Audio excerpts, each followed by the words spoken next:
We kick things off with a shady dream, but then our hero wakes up after living out his fantasy. It turns out that he was playing a game, and he might have fallen asleep while doing so. The name of this game is Valkyria Chronicles, and our hero sure seems to like it because he was halfway done with the whole story as well. Even though this is a virtual reality game, our hero feels tired, almost as if he was actually acting out his intrusive thoughts on the cute girls he was seeing in his dream. Suddenly, a stat board shows up in front of him, and he has no idea how this has happened.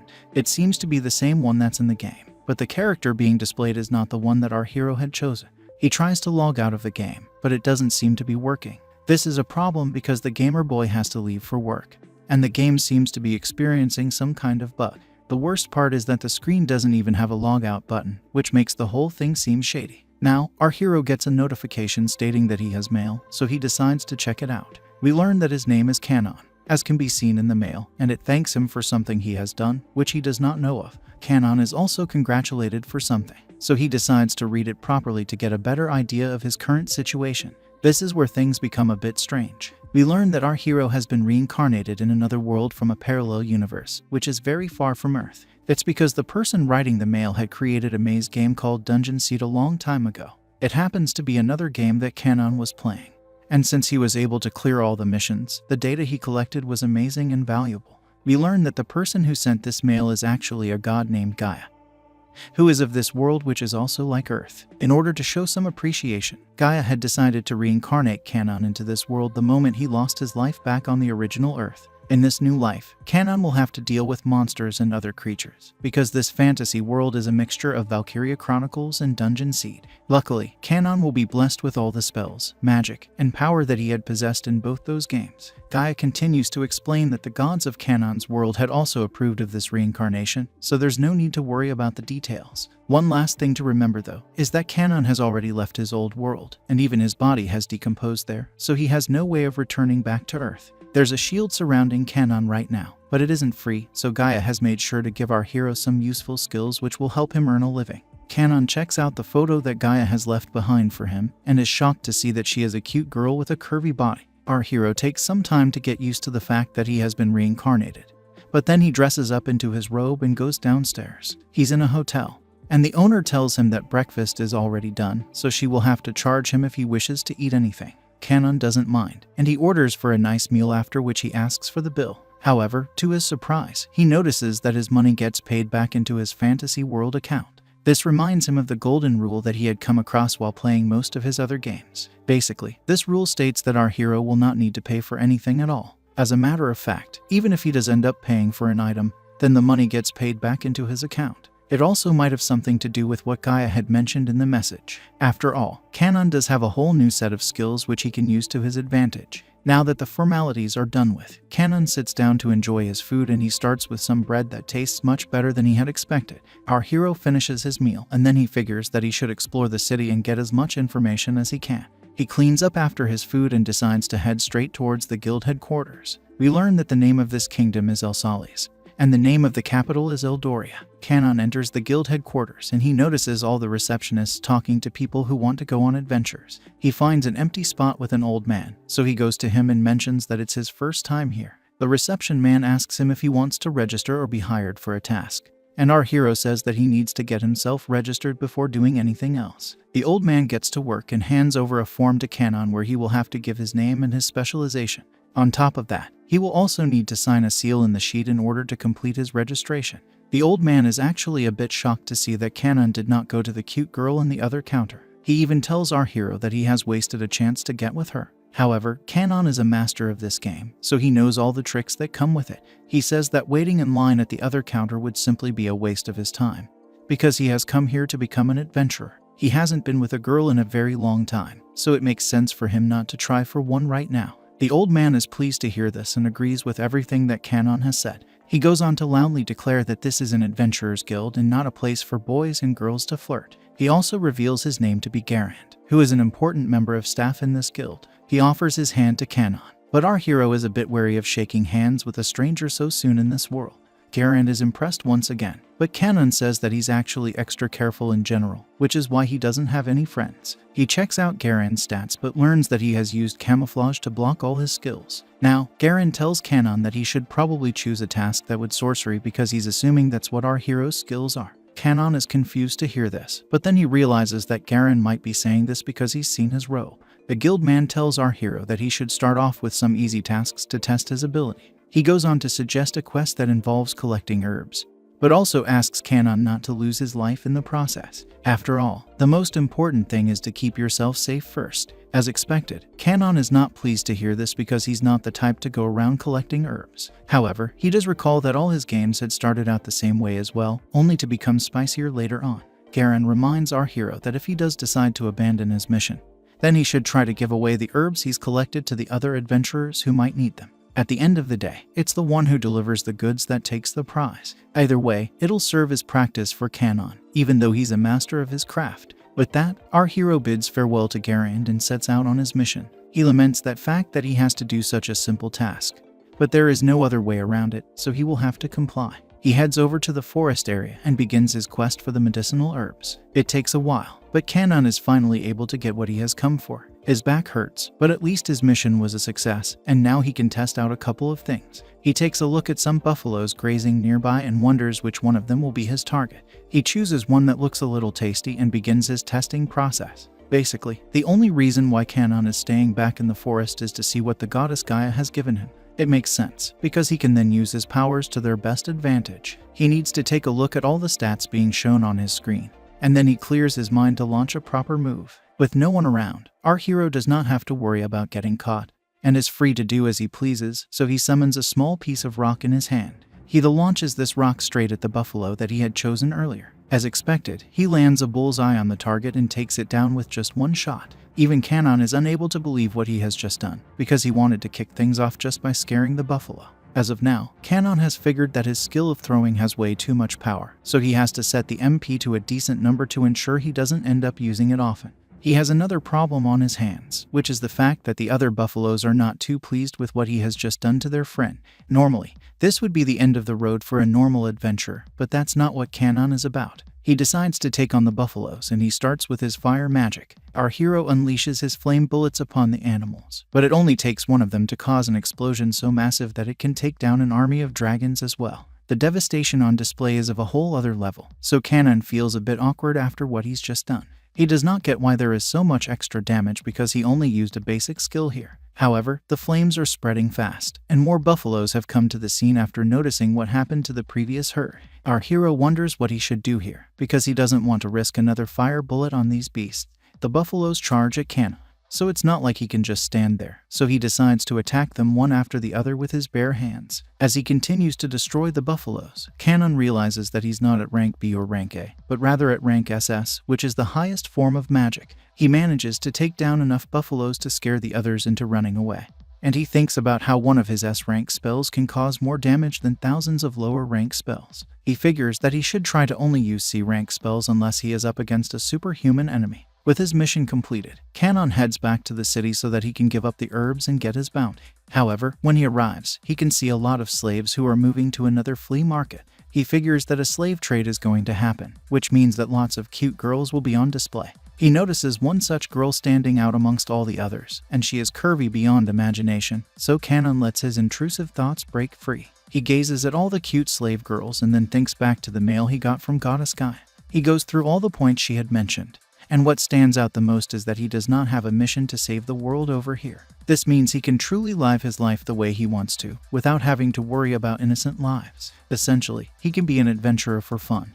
And now the cute image from Gaia makes more sense. Our hero has finally found his purpose in this new life, and it is to make every cute girl his slave, so that he can build a harem and keep them all in a dungeon. We move some time further into the future, where our hero comes across a giant cave which is known to be a nest for goblins.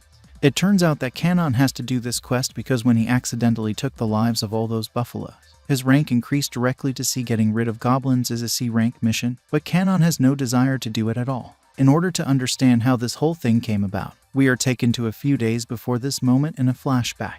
We see Garand, who tells our hero that he has no other choice but to give him this goblin quest because he has become a rank C adventurer now. Kanon asks if he can say no to this mission, but the guildman says that he can only do so if he has a good enough reason. On top of that, if he is to refuse the request of a guild master, then he can be stripped of his status as an adventurer too. Since there is no other option, Kanon will have to fill out the request form, but he makes a fussy face while doing so. It turns out that the target place is actually a day's walk away from the royal capital, as it is located within the depths of the forest area. Some people were sent to deal with the goblins before, but none of them came back, which is a bit odd, because these goblins have not harmed or attacked any of the villagers nearby. Garen now tells Kanon that his registration will be deleted if he says no, which was why he now has to do his research for this task. Our hero wonders why Garen would give him a task like this one, and believes it might be due to the fact that he doesn't like his face. Anyway, Kanon wants to see cute girls, but he must keep his focus if he is to succeed in this mission. After all, the only thing that he should take care of is his guild card, which is like a free access pass to all the areas of the kingdom. The main problem, though, is that he will never be able to build his harem of cute girls if he keeps doing adventures like this. Garen allows Kanon to calm down for a bit, and then he tries to make him feel better by saying he does not need to fight the goblins. Kanon only has to investigate the nest and check if there are actually goblins inside or if something suspicious is going on. He is free to escape from the scene if he gets caught up in a dangerous situation. Now, we are back to the present where Kanon has finally entered the cave to check out the nest. He goes through the whole of the first floor, but doesn't find anything of use. He turns on his map skill to navigate through the cave, and then he enters the second floor. This is when his stat screen shows him the presence of two other people, named Arisia and Rena. Kanon can't figure why they're here, but he can see that their HP and MP are almost over, which means that they could be fighting against some goblins. Kanon finally activates his hero mode and rushes to the scene in order to help out these girls. He reaches just in the nick of time, and we can see that the girls are both cute and curvy. They both notice the presence of another person, and before they know it, Kanon is slicing down goblins with ease. Our hero takes down a whole gang of goblins within a few seconds, so some of the survivors try to attack him from behind. The girls notice this, so they call out to Kanon in order to warn him of the sneak attack.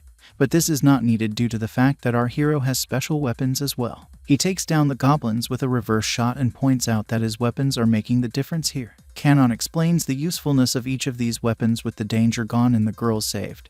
They both bow down to Kanon for saving their lives. However, the night girl Rena senses something off and takes out her sword. She warns Arisia not to let her guard down just yet because Kanon is dressed in shady fashion. Our hero tries to tell the girls that all is well, but he realizes that he's using his voice camouflage move. He clears out the confusion and assures the girls that they are in safe hands now. Arisia is upset with Rena for accusing Kanon right after he saved their lives. After all, he could have just let the goblins have their fun if he wanted to harm the girls. The night girl admits her mistake and apologizes to our hero, after which she thanks him once again for his services.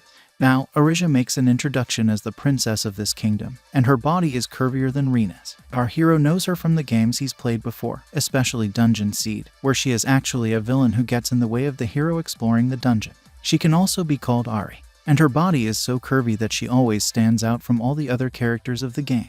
At the same time, she is a magician who uses her powers to get her way in any situation. Rena also happens to be a character in Dungeon Seed, and she is quite curvy as well, which is why she is quite popular with a lot of gamers. She is Ari's bodyguard and a master swordswoman who comes from a duchess's family. The cute girls now decide to tell Kanon how they ended up here in the first place. It so happens that they had come to this cave with a hero named Albat and his sister Yuria. Ari was given some spirit rituals by her family, and she had to set up a spirit's altar as per the royal family's demands. By this time, the news of the goblin nest had reached everywhere, so the village nearest to the cave was worried. Their village chief sent in a request to the guild for some help, but Albat let his impulses take over and he rushed into the cave without even thinking about a plan of action.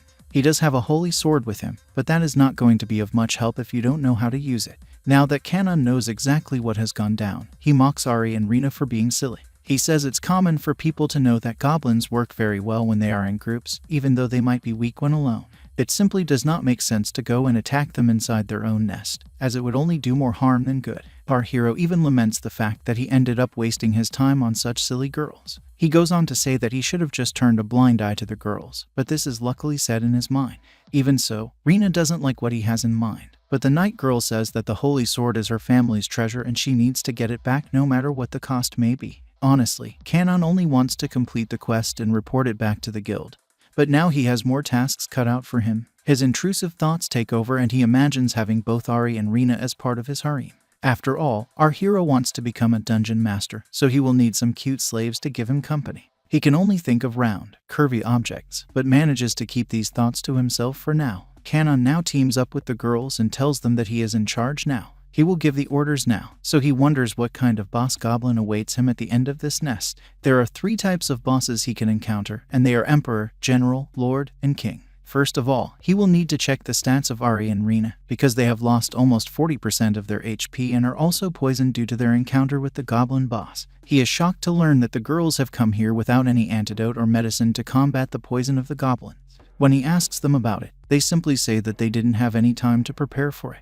The girls might be cute and curvy, but they are also dumb and silly for not being this vigilant. Kanon scolds them and says that they should have at least taken a healer and a carrier along with them for this mission if they wanted to succeed. The princess girl has nothing to say, but Rina explains that both Albat and Yuria had said no to this quest, but were forced to accept it due to the political pressure from a certain congregation. The night girl mentions their name to be the Eupataris, and this catches our hero's attention. He is not too pleased to hear this name because he has come across them before when he had played his games. It's a tricky situation for him, but he has to fulfill his dream of violating cute girls, and he has a great chance here with Ari and Rina. He checks out his stat screen and notices 3 life forms nearby. The location is close to the innermost room of the cave, so the trio decides to get to work. They rush to the scene and find Yuria, who is not in a very good state.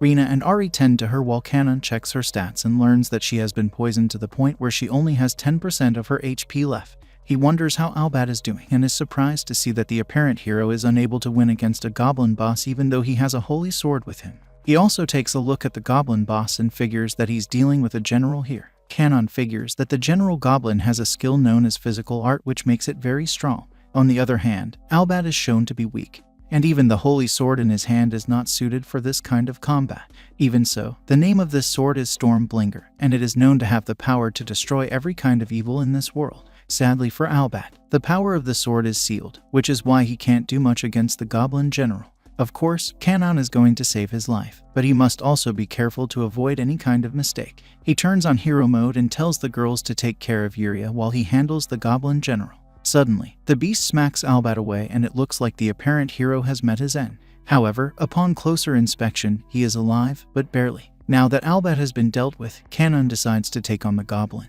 but the monster turns his attention to Ari and the girls. At first, it might seem that the goblin general has intrusive thoughts of his own, but then we realize that he is unable to see Kanon due to his hidden spell. This surprises our hero because he thought that the boss would be skilled enough to detect him. Despite his disappointment, Kanon wants to make a decent fight out of this.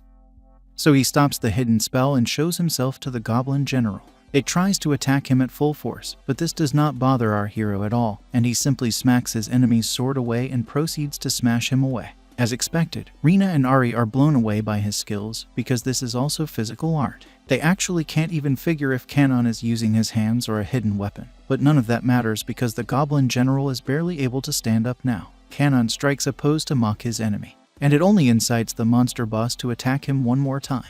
He thinks he's gotten a strike in, but it does nothing to our hero and he activates savage mode after this. Within the blink of an eye, Kanon slices through the goblin general as if his head was a block of cheese. With that, the monster finally falls to the ground and the girls just stand there in shock and amazement. They are still just standing and staring, but our hero doesn't have time to waste, so he says that the mission is completed now. The group decides to head back to the main village where everyone is glad to see all of them alive. As expected, Garand is also here and he greets Kanon with a smile on his face. He does not know what has happened to Albat, but that doesn't even matter to him at this point. All he cares about is Ari because she is the princess, but Kanon believes that Albat is actually a very shady man. After all, he is just acting like a lazy guard and causing harm to the ones he is supposed to keep safe from harm. Anyway, Kanon doesn't want to be around him anymore, so he says goodbye to the girls. This makes both Ari and Rina feel a bit weird and Garand notices this as well. Kanon has no idea of what's going on, but Garand simply says that the princess must be tired after all the stress she had gone through today. She needs to get some rest and prepare for the spirit rituals the next day anyway. Garand now tells Kanon that he should not leave so soon, as he has something he would like to show him. They go to a cabin cottage where Kanon explains that Ari got into danger due to the fact that Albat got too excited. He was the one who ended up saving the girls, and Garand is thankful to him for that. He also learns of the Eupataris being involved, and he figures it was all a greedy scheme put together by the congregation men.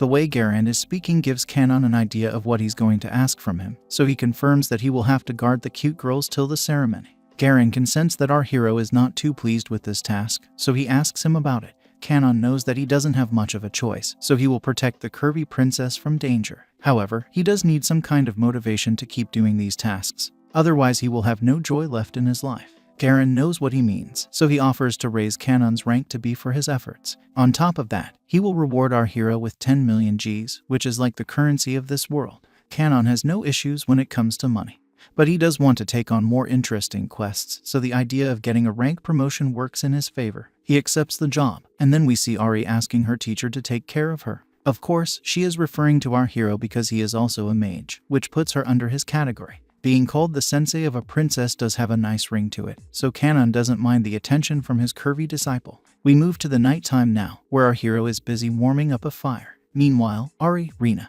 and Yuria have a cute bath together and gossip about our hero. Now, we move back to our hero who is missing out on some amazing action if he would have just let his intrusive thoughts take over. However, he doesn't mind sitting in front of the fire and being the guard to 3 cute girls. He never did this in his previous life, so it's a nice experience for him. Albert is shown to be sleeping and snoring, which only provokes our hero because he thinks the fake hero is a useless piece of trash who should be ended. However, there is no point in doing such a thing to a useless man because he is most likely just a scam hero who has been sent by the Yupataris. It looks like there is some kind of power struggle going on, so it doesn't make sense to end Albert just yet. After all, Kanon needs to find out the main brains behind this whole operation.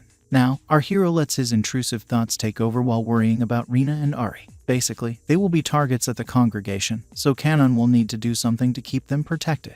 One thing that comes to his mind is that both Rina and Ari are unmarried, which means that he can detect their presence with a special spell. Kanon takes a lot of time to prepare his plan, because he knows he can't mess it up with so many plays in place. He holds the holy sword and senses something wrong with it, which is somewhat similar to a sensation he has felt before. He moves it around for a bit and finally manages to understand something about it. Kanon says that it is very important to take note of this, especially because of his reincarnation into another world. With that, Kanon figures that he must do his best to ensure his future wives have a comfy bath right now as per his twisted fantasy. Now, it's time for us to get some context so that we can understand the spirit ceremony a bit better. Basically, it is a hereditary ritual of the royal family which is performed in order to receive the protection of the Holy Spirits. Whenever a person of royal blood reaches the age of 15, they must go to the spirit tree to perform this ritual. However, due to the odd actions of the Empire and the recent arrival of the fake hero Albert, the Covenant has come to a standstill. This is why it's up to our real hero to plant the saplings of the spirit tree in a suitable area for his cute girl.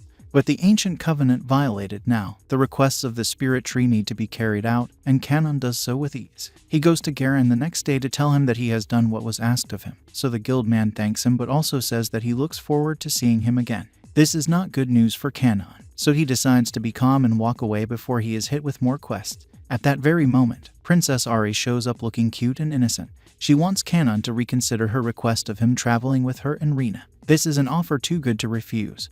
But our hero fights his intrusive thoughts and simply thanks Ari for speaking so kindly to a low-life adventurer like himself. He explains that their paths are just too different. Kanon asks for forgiveness and continues on his journey, but Albert has something to say. Since he has informed the guild about the status of the quest and Princess Ari's safety, it would make sense for them to return to the city for now and report their findings to the king. Rina agrees with him even though it's a pity that they will not get to travel with Kanon anymore. With this statement, everyone else in the group agrees that one magician should be more than enough, and Kanon should not be needed for such a simple task. It can't be helped, so the team heads to the palace. Before that, Princess Ari bids farewell to Kanon and hopes to see him again so that she can learn more from him. Our hero is an alpha male, so he doesn't show any signs of affection, but Garand is a bit surprised by the way he has dealt with this situation. After all, this was a great chance for Kanon to get promoted to a royal magician. Kanon thinks with a straight mind, so he explains that the life of a royal boy inside a palace is not what he's made for.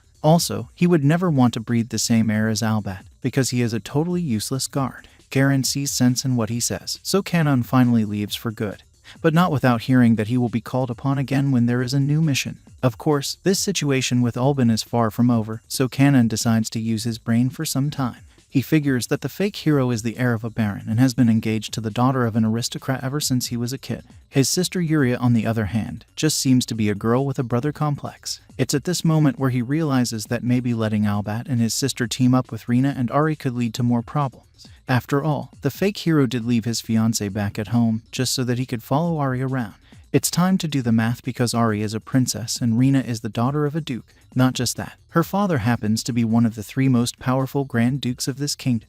This means that there is a lot of power resting above these curvy girls. However, our hero is nothing compared to the status of these girls because he is just a normal boy in this world, even though he has powers matching those of a god. He doesn't have a home or even a title, so it would normally not make any sense to travel with such high-profile babes. Kanon wonders if he should use some tricks to become a noble, but decides against it because it is not the right way forward. He activates demon mode and says that he will create his own dungeon and then make these girls kneel in front of him, as if they are his slaves. Kanon also tells us that this world is very similar to Dungeon Seed, which had actually crashed in the real world a few months ago. In that game, this group of 4 were all the villains, and this includes the curvy girls as well. Since our hero had cleared the game back on Earth, he has a fair idea of what these characters might end up doing. Also, if they are within his range, then the light spirit's protection will also be rendered ineffective. He starts to sound a bit of a shady character when he says that he is going to lure this team into his dungeon and separate them one after the other, eventually capturing them all and making them his slaves. Of course, the main aim is to build a dungeon where he can act on all his intrusive thoughts, but Kanon also wants to get a taste of Albat's future wife. He goes back to his inn and learns that he has received a letter in his room. Kanon was not expecting to hear this, so he decides to check out what he's got. He also realizes that he had a slave market to attend, but got distracted by the mission involving the goblin nest. He is finally able to enter one now, and he sees lots of cute girls being put up for sale. They are referred to as goods, and the only people that can be seen are filthy rich nobles. Kanon doesn't appreciate the look and feel of this place, so he figures he won't take much time here. All he has to do is find a girl who catches his attention the same way Ari and Rina did. Suddenly, he comes across a total babe, and it's the same girl whom he had seen last time. Our hero is not going to just stand there and wait, so he goes to the curvy girl and asks for some help. The girl does not respond to him, so Kanon is left feeling a bit awkward. He tries to reach out to her again and again, but with no luck. Finally, he says that he won't take much of her time, so the least she can do is turn to him and reveal her cute face. The slave girl finally listens to Kanon, but implies that there's nothing she can do to help him out here. She seems to recognize our hero from last time, so she pauses for a second and he notices this.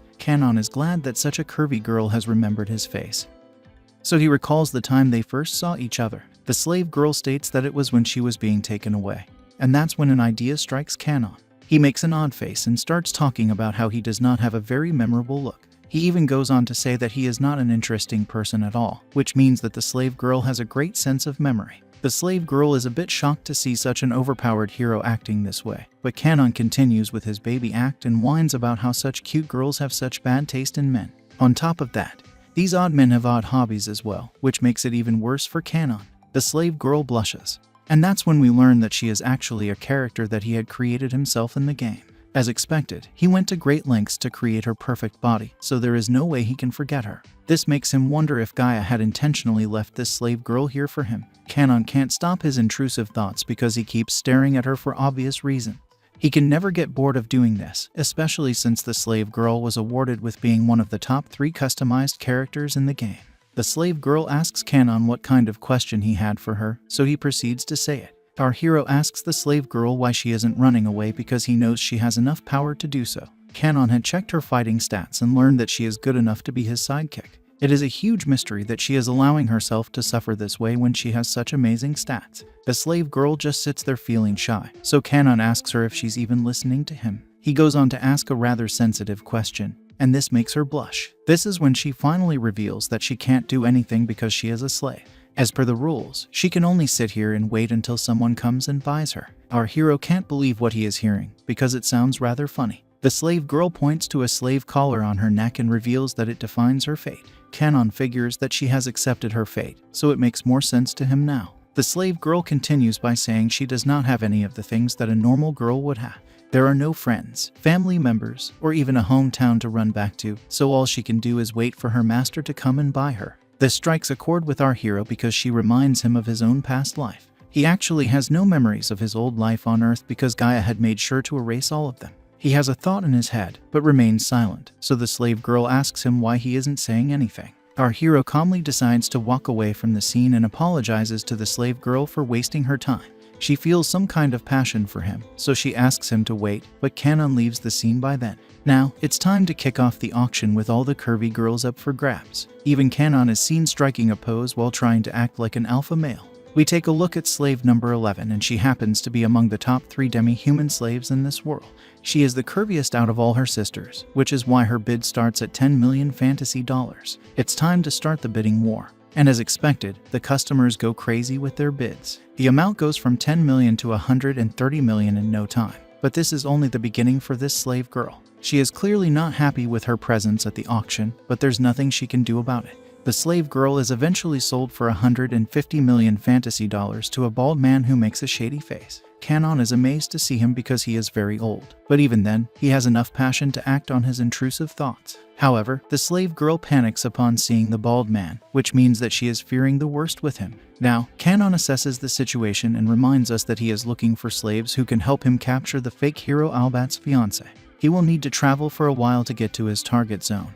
And when he does that, he will basically be starting a war. Looking at the slave girl, Kanon can sense that she has useful abilities which he will need for his mission, so it would be a waste to pass her by like this. The look on her face makes our hero feel even worse for her, but it's time to look at the final item of the day, and she is quite a catch. The auction man announces her as having long platinum hair, smooth skin without a single blemish, and bright emerald eyes as well. She is none other than the slave girl who was created by Kanon's intrusive thoughts, and it turns out that she is actually a dark elf girl. The shady bald man wastes no time and instantly offers 200 million fantasy dollars for her. It seems like an easy win, but then someone counters him with $300 million. The bald man thinks this person is joking, but that isn't the case.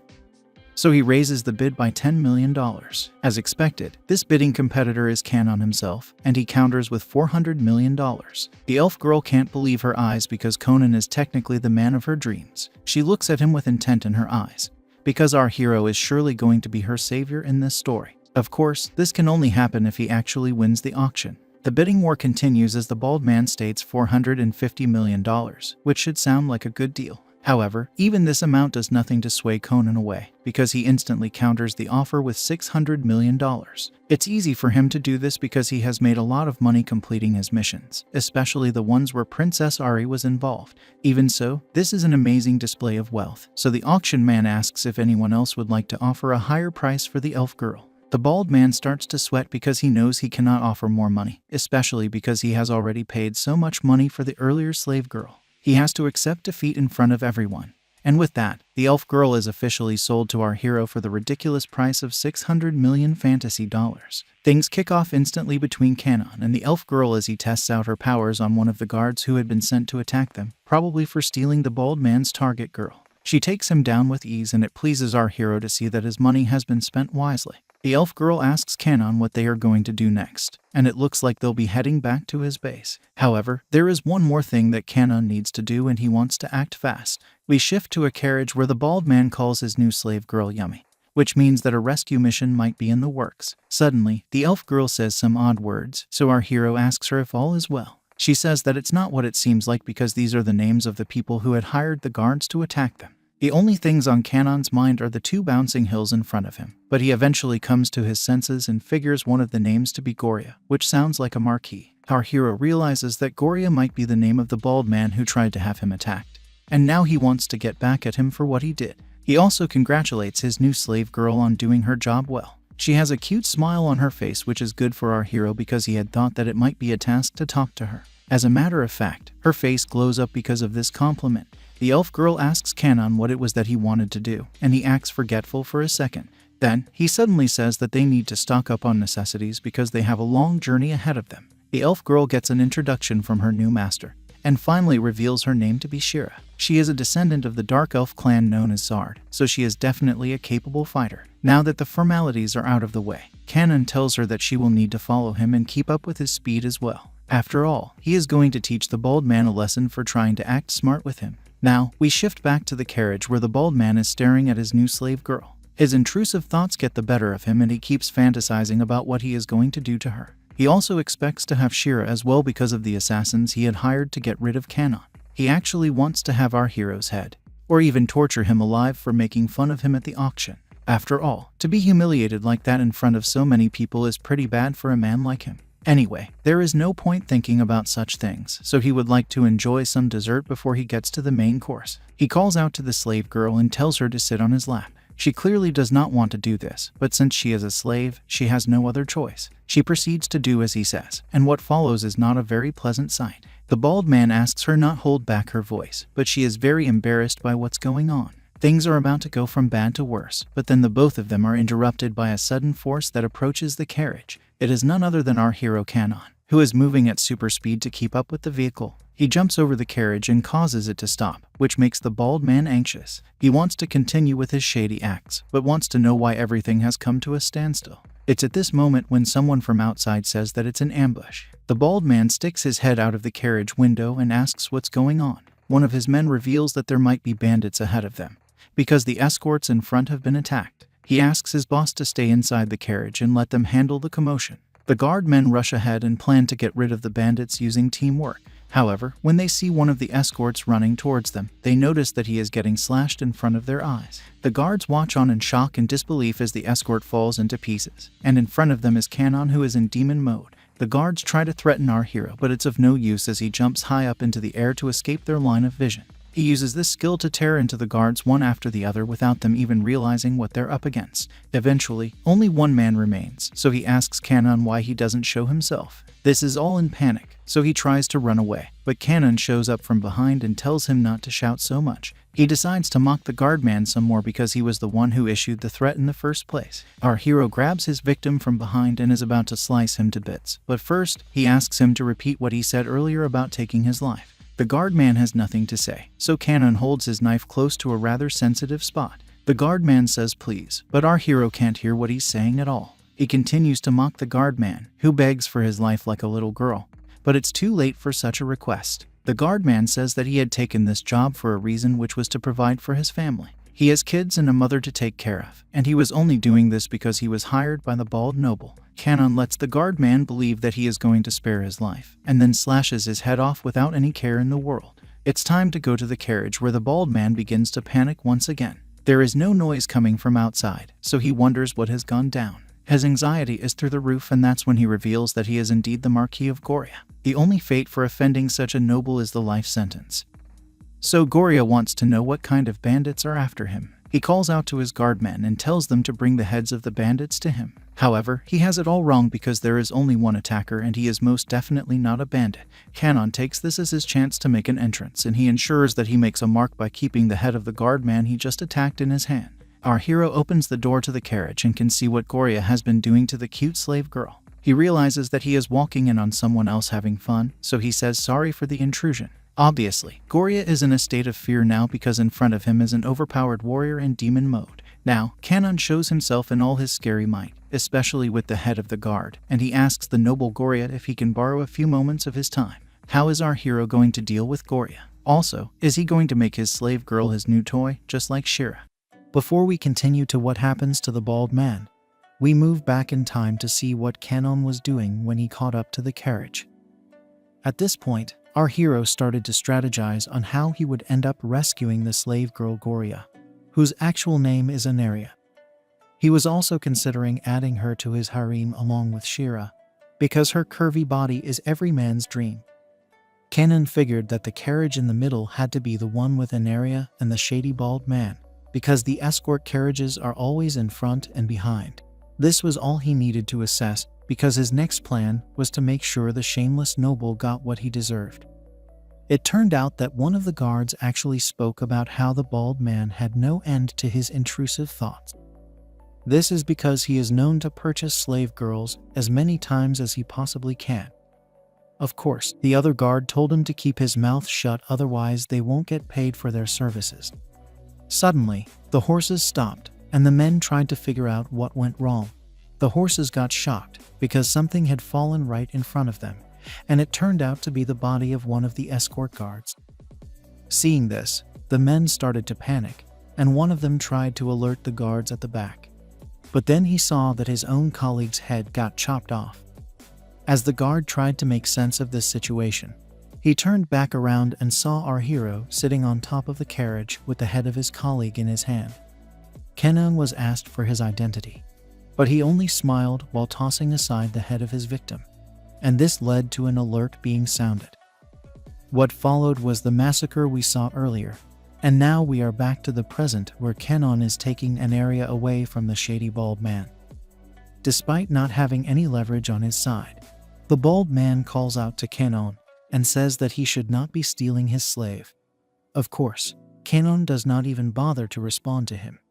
But then the bald man calls out to the lone surviving guard and tells him to end our hero in exchange for a handsome reward. The bald man tries to paint a rosy picture by telling the survivor that no one will ever pay him such a huge sum, and this seems to be enough to push the survivor over to the dark side. Of course, Kenon is only surprised because he did not realize that he spared the life of one guard. Anyway, it doesn't matter to him because he is going to finish him off even as the guard tries to attack him. Our hero unleashes a brutal attack that slices the guard's whole body into tiny bits, and it only takes him a few seconds to get the job done. Kenon is very proud of what he has just done because it seems to be a replication of his favorite move.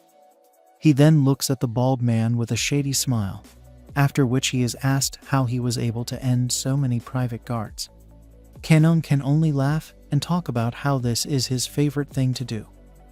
If the bald man does not understand it, he's fine with it. But then he notices that someone else has come to the scene. He notices that it's Shira, who has made it quite quickly, even though she looks a bit tired from all the running. Kenon comments on how she has reached her so quickly, and then she says that she was only able to do so because of the shoes he has given her. Shira apologizes for taking too much time, but our hero is glad to see his slave girl being so proactive. He believes that she has reached sooner than he had expected her to, so it's all good. Now, he asks Shira to do him a favor, and then he hands over an area to her, so that she can take care of his new slave girl. Kenon has realized that the bald man may have used some substances to dull an area, so that she could do as he pleased. This is why it would be best for Shira to be with her for now, so that Kenon can have a word with her after she recovers. Our hero then tells his slave girl that he will be joining her a little later as he has some unfinished business to deal with. Before the girls leave, Kenon also makes sure to claim the bald man's slave seal so that he can have no further control over an area. This makes Shira happy, and then she is given permission to leave the scene with an area. Now that the men are alone, Kenon says it's time for them to have a conversation. Of course, this spooks out the bald man, and he has the look of terror on his face. Kenon teases him by asking what's wrong, and then he jokes around by saying the bald man should not make him too anxious. First, he explains why he did all these brutal things to take an area away from the bald man, which means he finally reveals that he was the one who defeated him in the auction. Kenon knows that the bald man had sent his assassins to take his life, and also steal Shira, so what he's doing her is nothing more than a bit of payback. Our hero tells the bald man that he should not have thought he would get away with such cheap tricks, and then he grabs his face. Kenon then says that this is a very rare opportunity for the bald man because he is going to hear his biggest secret.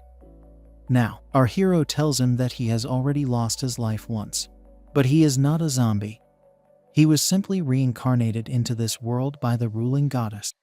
This implies that he wants to enjoy his life here and stay away from trouble. So anyone who is after his life is basically in for some bad news. The bald man is asked how he is feeling now that his life is about to end. It could be fear, trauma, or any other sensation.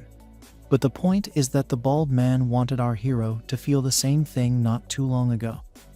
As expected, the bald man has no idea what Kenon is trying to tell him, so he asks if our hero has gone mad. Kenon states that he knows exactly what he's talking about because he has been through death before. Due to this, he feels more excited, especially as he toys with the bald man's life. As Kenon continues to talk about how his demon behavior plays into his learning, the bald man has nothing to say and is completely confused. Seeing that he has no other role to play here, our hero decides to finish off the bald man as soon as he can. He has never taken lives before, but since the goddess has allowed him to live a new life, he should try to behave differently. The bald man panics, but there is no escaping Kanon as he decides to relieve all his stress by ending him. Our hero strikes a scary pose as he asks the bald man how he would like him to finish his life. He also comments that the bald man has a knack for gaining enmity from others, so in all probability, he should be given vengeance. This feeling will come in handy for the baldy if he is ever to get reincarnated, but we will never know if that actually happens to anyone other than Kanon. Now, we move to the night time where Kanon is seen resting in bed at the safe house. He laments that ending other people to relieve his own stress has not worked out the way he would have wanted it to. We learn that he had used the dismember spell, which worked out, but also took a huge strain on his body. This is real life, and not a game that Kanon can play with a mouse and a keyboard, so he has to adjust accordingly. A lot of things have happened today, and one of them happens to be Kanon purchasing Shira as his slave girl. Our hero's intrusive thoughts are awakened once again, but he reminds himself that he can't force Shira to do anything shady with him. After all, if he ends up behaving this way, then he will not be any different from the bald man he just ended. It's at this very moment that our hero realizes that his body is still untouched in this world, and that is not a good thing for him at all. This is because he may not be able to control his elephant in front of Shira, and if he does whip it out, then he could turn out to be a one-pump chump. It would be rather embarrassing for him if such a thing were to happen. And then he hears a knock on the door, which makes him panic. Regardless, Kanon becomes a bit serious and tells Shira to lock the door after she enters. Of course, he is panicking in his head while saying this, but he has to keep up a cool persona in front of his slave girl. Shira simply does as her master says, and she is looking quite tempting with her outfit. What follows is an interesting night for our hero. Kanon asks Shira why she has come to him so late at night, and he wonders if it's because she can't sleep by herself. The slave girl is about to provide her answer, but before she can do so, she notices something rising from below. At first, Kanon thinks that something is wrong with his feet, but then he notices that his elephant is standing up to say hi. It's rather instantaneous, so Kanon is impressed by his vigor. We can only imagine what happens next, but first, we are taken to a brief flashback some time before this incident. Our hero asks Shira and Aneria if they are done changing their clothes, and he also apologizes for not having anything more than normal t-shirts. The slave girls don't have a problem with this at all, because it is their first time being given proper clothes. Shira even says that she should be the one thanking her master for providing her with these t-shirts. She comments that it fits nicely against her curvy body, and she likes the design as well. Aneria, on the other hand, wants to know what's written on her own t-shirt, and it happens to be the words heavy charge. This is not too far off from describing her own soft pillows, and Kanon laments that these clothes are simply charging up his own intrusive thoughts. It's almost as if the girls are being given rewards for some game show. But our hero must control his shady desires, so he asks Shira to get the food ready. As she does this, Aneria asks Kanon to give an introduction. He does so instantly, and then she reveals that her family name is Fuon. Aneria also says that Kanon can refer to her as Anna, and that her father used to be a duke. As a matter of fact, she used to live in the royal capital with him because he had earned the respect of the king through his services. Anna's father was granted private land at first, but then he got married to a beast woman without the king's consent. This led to him getting deprived of his private land as well as his nobility privilege. Since Anna's mom was no more, she and her dad tried their hand at commercial business, and it was going well till a certain point. However, one failure in a big trade led to Anna's dad getting caught up in a massive circle of debt. He could not deal with it anymore, so he decided to take his own life. And this left Anna to work as a maid girl in order to pay off the debt her dad left behind. Kanon does not find this to be very unique, as he has read lots of manga comics where the cute girl ends up turning into a slave to pay off her family's debts. Having said that, Anna's story still sounds tragic. She also answered Kanon's question with extra information, so it implies that she is a very obedient girl. Kanon does a character study of Anna, and he believes that she is not the brightest bulb on the planet, but she does have a genuine personality. As a matter of fact, she could have been a lot livelier if she did not have to face such a harsh reality. After considering everything around him, Kanon decides to offer a choice to Anna, and he says that she can either continue her life as someone else's slave, or she can become his own slave girl in addition to Shira. If she does this, then she can spend his reward money however she likes. Of course, Kanon would never say no to such a curvy babe. But is he planning on doing shady things with both Shira and Anna? Kanon does tell Anna that she should definitely take her time to consider this decision, but he maintains that he will accept whatever she chooses. He then tells her that if she does not want to choose any of the options that he is providing her, then she should definitely leave his house.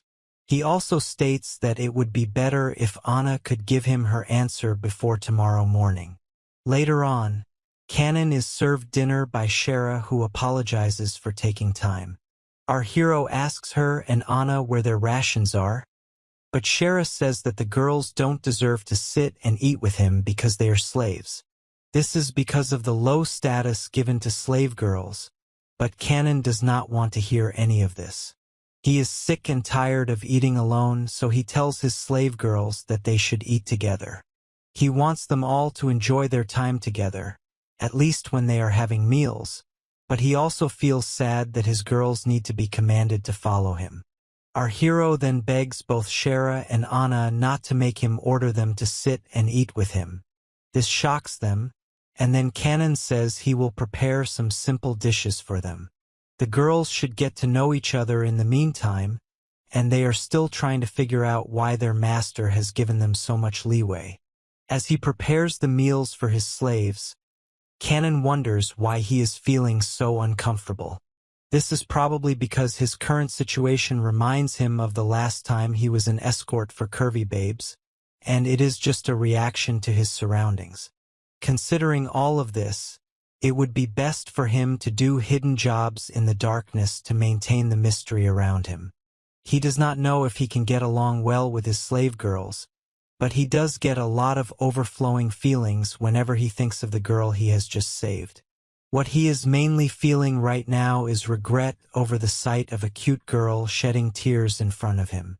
Kanon is familiar with this sight because of the memories of his past life.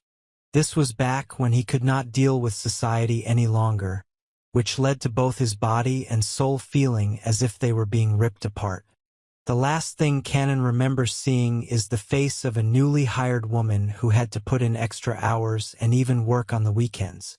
This left her face filled with tears, which is never a pleasant sight. The worst part is that our hero recalls never even wanting to help this poor girl back then. However, he did offer her support towards the end, which is why he can sense those feelings even now. Even though he himself was powerless and helpless in his past life, Kanon still helped those in need. This time, he will be able to fulfill what he was never able to do before. Basically, our hero does not want to live a life full of regrets anymore. Now, he comes back to his girls with their food and asks them if they became acquainted in this much time. They say yes, so it's time to dig in.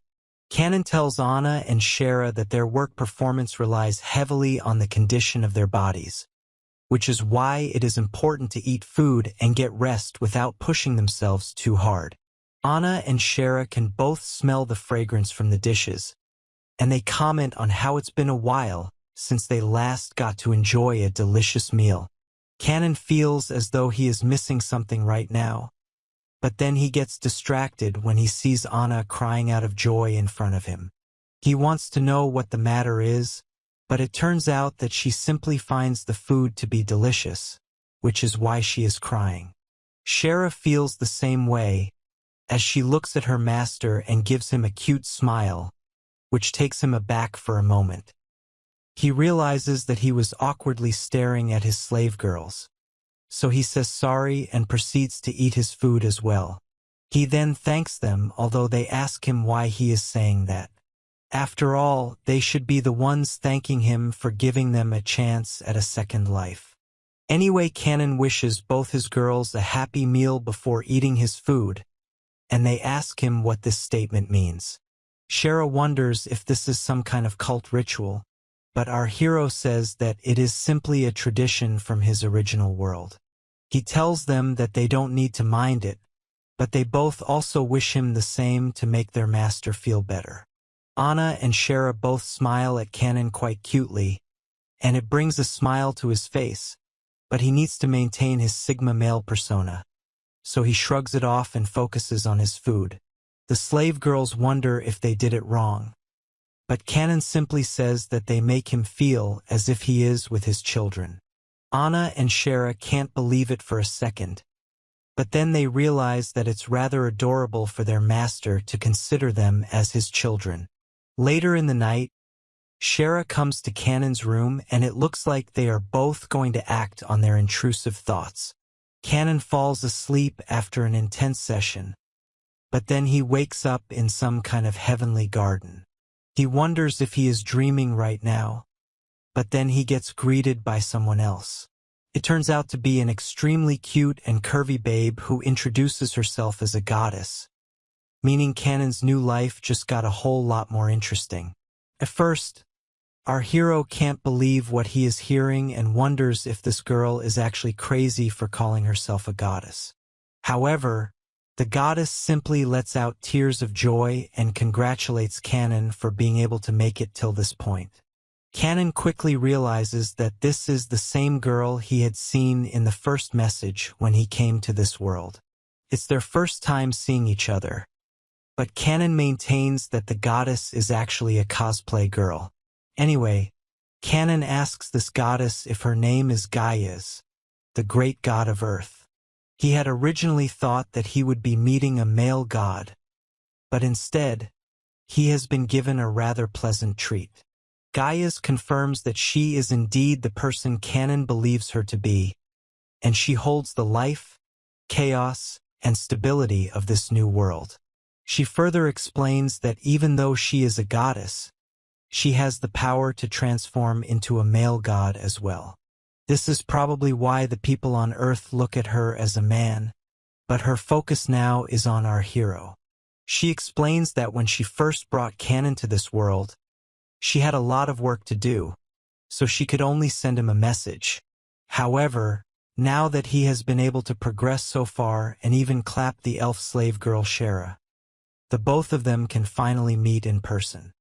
Kanan wants to ask Gaius a question and he wants her to answer properly, so she says yes, but only as long as his question does not have anything to do with her age.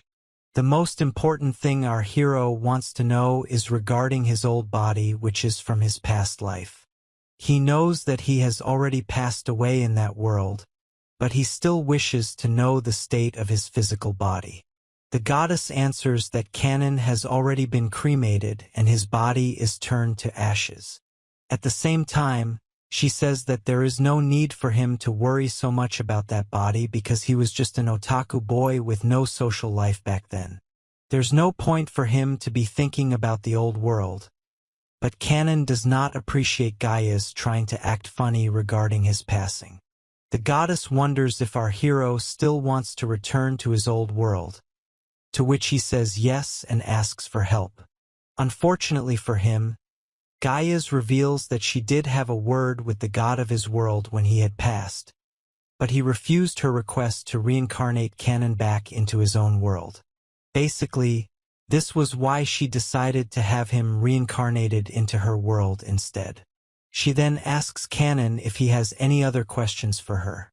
So he asks her about his Golden Law X. This helps him have unlimited money, no matter how much he spends from his wallet, so he wonders if this is a permanent skill with no limits. Gaius explains that ever since Kanan reincarnated here, the data from Valkyrie Chronicles was immediately transferred along with his soul.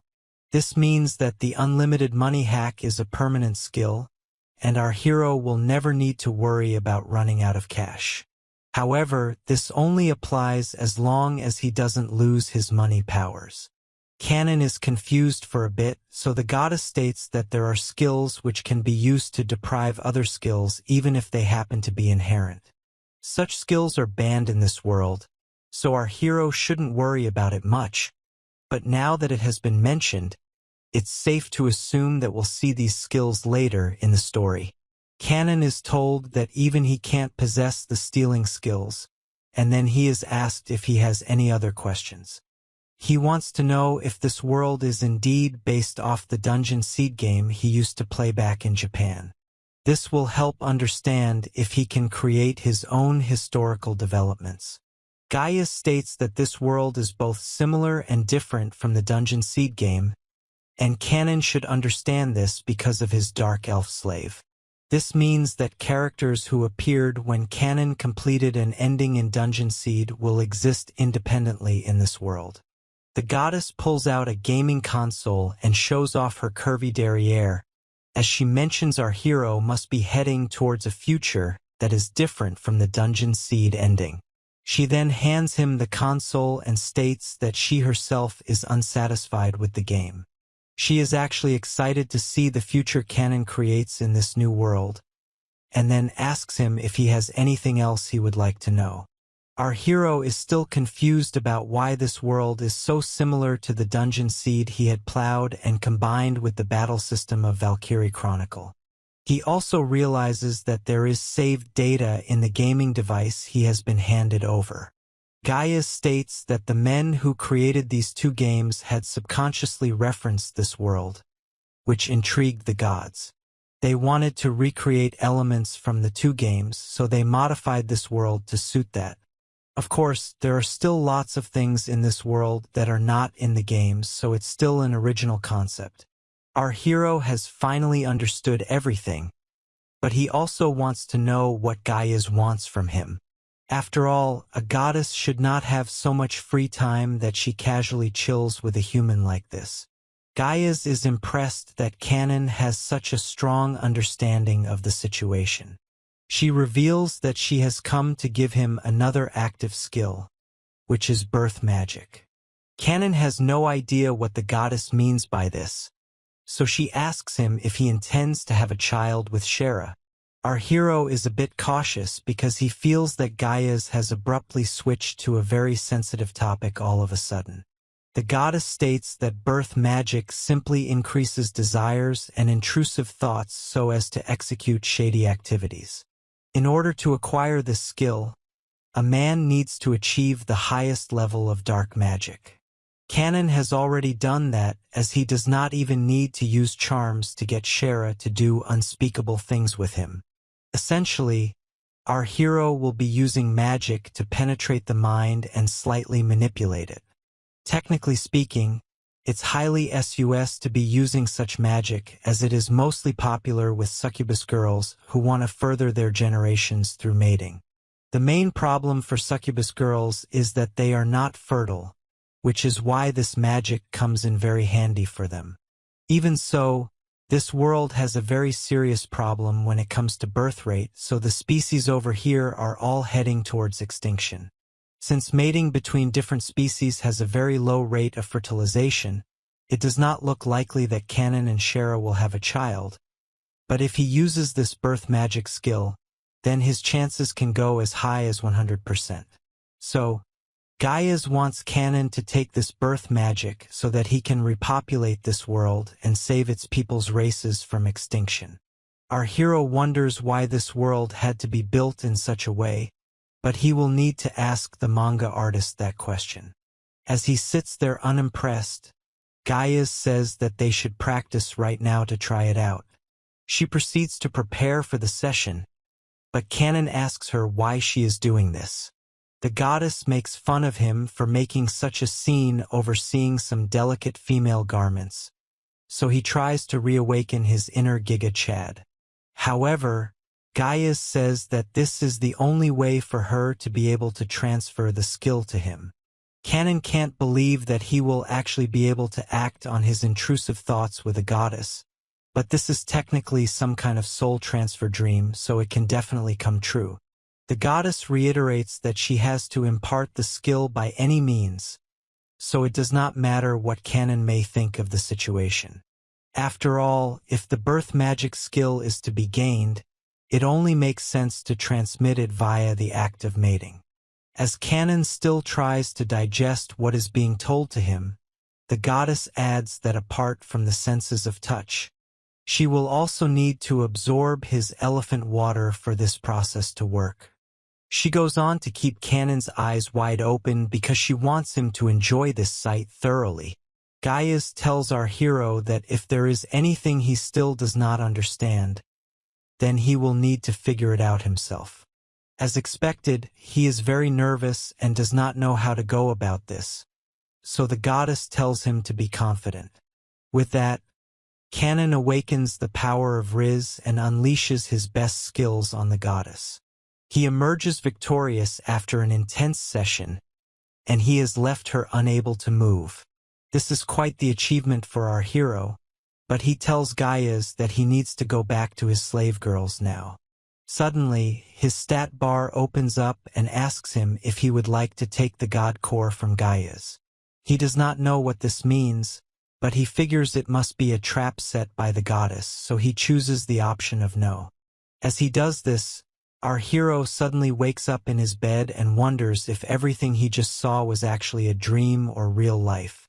At first, he really believes that he has experienced a rather spicy dream, but then he realizes that it was all true as his stat bar opens in front of him.